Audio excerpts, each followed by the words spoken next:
Stayed down, came up, God made a way. Stayed down, came up, God made a way. Stayed down, came up, God made a way. Let me tell you about it. You can sit and wait around, or you can make it happen. I've been walking in the spirit, ain't no way around it. And it's up, yeah. And it's up, yeah. Hey.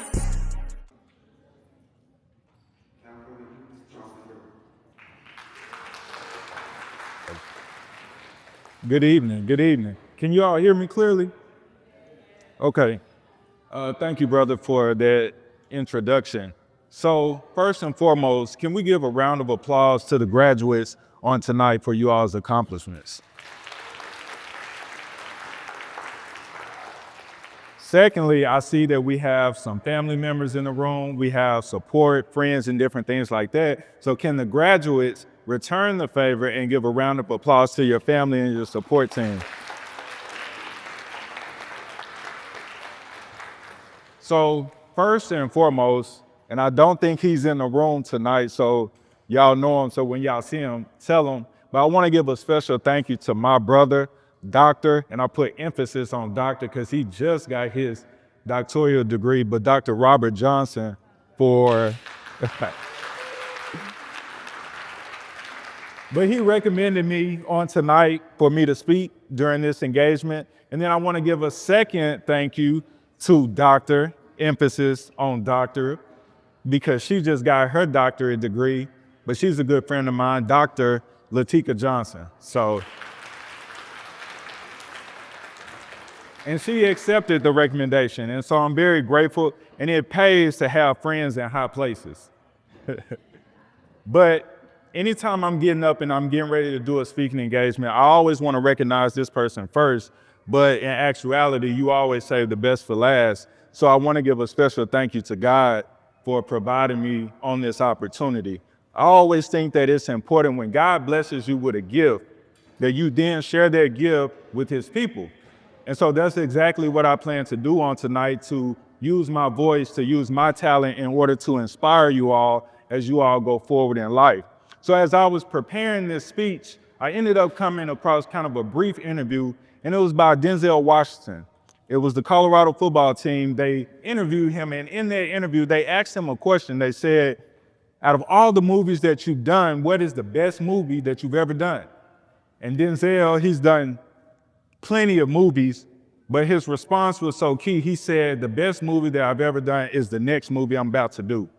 And so the best speech that I've ever given is going to be on tonight because it's the next one that I'm about to give. And so one of the things that I want you all to take away is the next thing that you do, make sure it's the best thing that you ever do. So as I was thinking about my speech, I wanted to put myself in you all's shoes, put myself in you all's position. And if I was sitting out in the crowd, what would be one thing that I wanted to hear? What would be one thing that would grab my attention? And so as I'm coming up with different things, I ended up coming across this story, this book.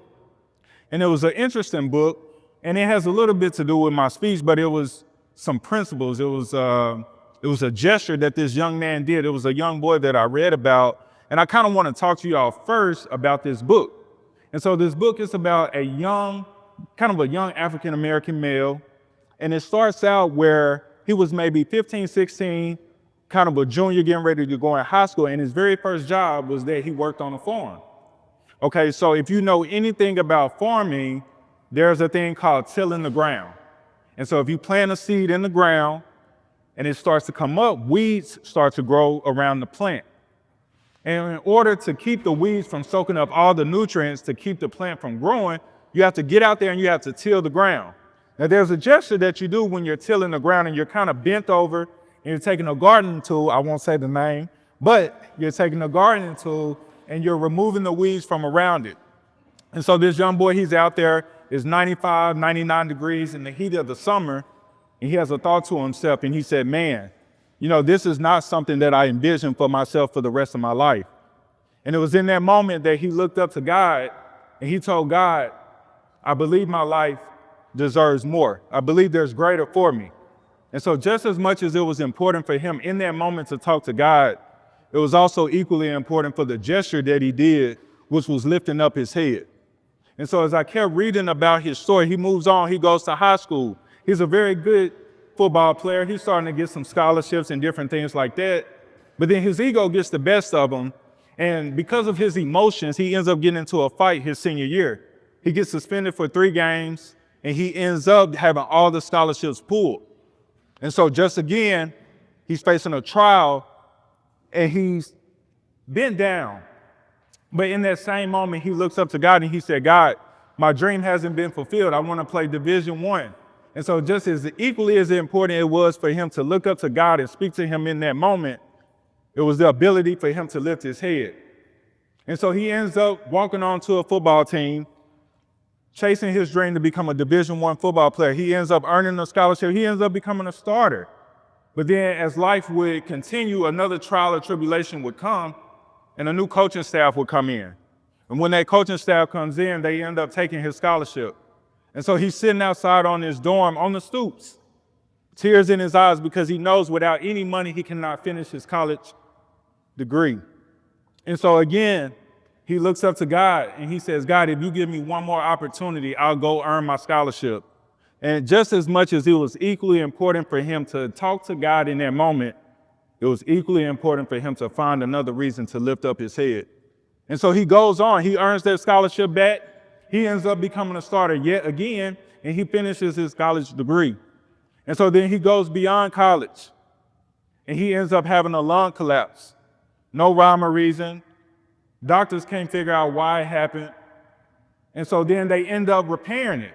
And then he goes 6 years later, and that same lung collapsed again. And he finds himself in the ICU, intensive care unit, at maybe 30 years old, with tears in his eyes again, thinking, man, my life could not have just come through this. And so again, he looks up to God, and just as much as it was important for him to talk to God, it was equally important for him to keep his head up. And so then he beats that, and you would think the trials would stop. And man, I'm reading, and this guy's story is getting better and better and better. He starts a business. And in that business, he's never made more than maybe $100 in his life. He ends up making $100,000. $100,000, and then a year later, he loses it all, with the possibility of facing bankruptcy. And again, with tears in his eyes, he looks up to God and he says, I know my life didn't come this far to end this way. And just as much as it was equally important for him to talk to God in that moment, it was equally important for him to do the same gesture that he's done throughout the course of his life, and that's to keep his head up. And so I was sitting there and I was reading about this young man. I couldn't help but feel proud of him, because that young man that I'm talking about is me. And what I want to talk to you about tonight is, as you're sitting in your seat, whether you're a student, whether you're a parent, the trials and tribulations, they never stop. But it's the gesture that you keep that will allow you to persevere through any circumstance, and that's keeping your head up. If I had to give a title, as they always say, to the message or the speech, the title is Keep Your Head Up. So as I was talking through it, as I was thinking through it, as I was dreaming through it, I wanted to come up with a way to talk to you about how to keep your head up. And so there are 3 ways that you keep your head up. The first, my eyesight. What am I looking at, regardless of the situation that I'm in? So when I was on that farm and I was tilling, my eyesight was limited. The distance between the ground and my eyes is limited. But if I lift my head up, the distance is infinite. And so learning to keep my head up, despite the situation, will allow me to see beyond what I'm experiencing. It allowed me to see beyond what my current circumstances are, what this invisible wall is. So the very first is eyesight. But not only with eyesight, it's perspective. What is my perspective when I'm facing this trial? Is this trial temporary? Is this trial permanent? How I view it will dictate how I get past it. The one thing about life will never let you move on until you learn the lesson. And so my perspective has to be key whenever I'm facing any type of trial, anything that you are experiencing, anything that you are getting ready to go through. No person on this earth has not experienced it. So if I'm in it, somebody found a way out of it. But it's how I view it. It's my eyesight that will allow me to move forward. So the first, we got eyesight. But then the next thing, how I keep my head up, is what I hear. How do I hear in this circumstance? How do I find a way to hear my inner voice to keep myself going? One of the things that I found in today's age is that the world is noisy. There are so many voices, so many sounds, social media. Everybody wants to have a podcast nowadays. Everybody has an opinion. The one thing about opinion is not a fact. So if I'm going through something, if I'm experiencing something, what am I hearing? I got to be able to discern the voices and be able to hone in on the correct voice. So if I keep my head up, along with my eyesight, now I can start to discern and start to focus in on what is most important to get me to the next stage. So we got eyesight, and we got hearing. The next, we got speaking. How I speak will always determine if I move forward or if I don't. Now remember, I said if I'm bent down, if my head is down, it's limited between me and the ground. So any words that I speak, it could be positive affirmation. It's not going anywhere. It's not going anywhere. But if I lift my head up, despite what I may experience, despite what I may feel, I speak it into the distance. I speak it into the future, knowing that one day I'll get there, hoping that one day I'll get there. And there's an analogy that I like to use. It's a fishing analogy. Anytime you throw a rod out into the ocean, the lake, you throw it out into the distance, and then you start to reel closer and closer to it. That's the same thing that you do with your voice when you speak. You speak a word out into the distance. You speak a word out into the future, knowing that one day you're going to get there. One day you're going to make it there. One day, despite what you may be experiencing right now, you're going to get there. So being able to speak it out into the distance, speak it out into the future, being able to keep your head up to do so will allow you to persevere through whatever you're experiencing. And so those are the key things to being able to keep your head up. You got your eyesight, your hearing, and then your ability to speak. And so as I was thinking, I wanted to bring 3 witnesses with me. The first, so some of y'all are too young in here, but there's a famous rapper. He's no longer here, but he had a song called Keep Your Head Up. And he said, I know they like to beat you down a lot. When you come around the block, brothers clown a lot. But please don't cry, dry your eyes, never let up. Forgive, but don't forget, keep your head up. As I was pledging, there was a poem that I had to learn, and the poem was called Evictus. And it says, out of the night that covers me, black as the pit from pole to pole, I thank whatever gods may be for my unconquerable soul. In the fell clutch of circumstance, I have not winced nor cried aloud. Under the bludgeons of chance, my head is bloody, but unbowed.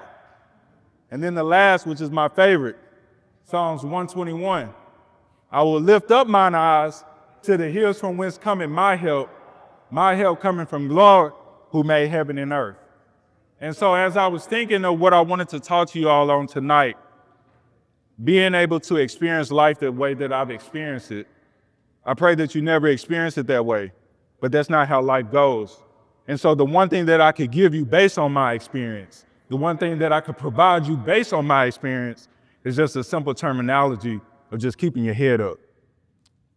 But there's one other thing that I want to talk to you all on tonight, especially those of you who are graduating. Some of you will be the first in your family to graduate. Some of you will be able to go beyond what was currently set for your family, for your generation. And there's a tattoo on my right arm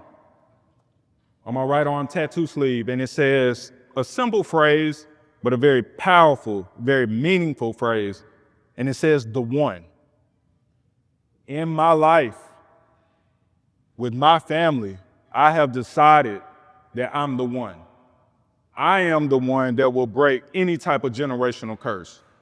I am the one that will go beyond whatever financial experiences that my parents have set. I am the one that will go past anything because that's who I have identified and deemed as myself. And so as you're sitting there, the question that I have for you, will you be the one? Despite your environment, despite how you grew up, despite your circumstances, despite your resources, none of that matters. It's in the past. As you currently sit, will you allow yourself to be the one? And if you're going to allow yourself to be the one, there's a thing that you got to do. You gotta keep your head up. It won't get easier, it won't get better until you get to the destination. I can't tell you where the destination is, only you know. But it's your ability to answer the question if you're the one, and it's your ability to, no matter what, to always keep your head up. So, thank y'all.